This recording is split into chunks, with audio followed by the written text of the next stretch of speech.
दोस्तों, परशुराम भगवान विष्णु के 6वें अवतार हैं और भीष्म देवी गंगा और महाराज शांतनु के पुत्र हैं। एक बार भीष्म और परशुराम में युद्ध हुआ।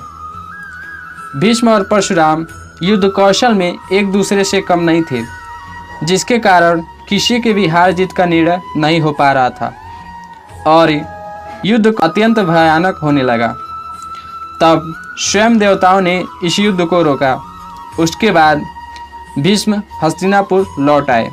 तो दोस्तों, आज हम जानेंगे क्यों भीष्म और परशुराम में युद्ध हुआ।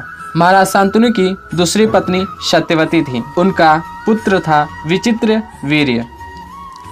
जब महाराज शांतनु की मृत्यु हो गई तो विचित्र वीर्य के विवाह की जिम्मेदारी भीष्म पर आई।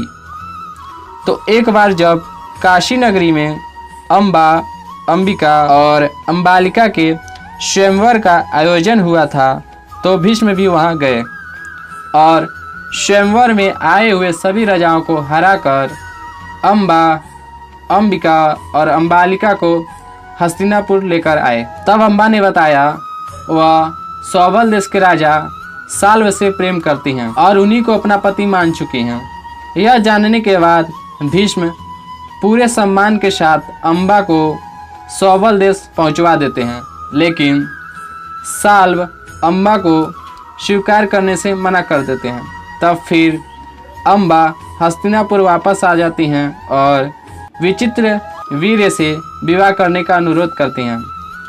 लेकिन जैसा कि अंबा ने पहले ही बताया था, वह महाराज साल्व से प्रेम करती हैं। इसी वजह से विचित्र वीर्य अंबा से विवाह करने के लिए मना कर देते हैं।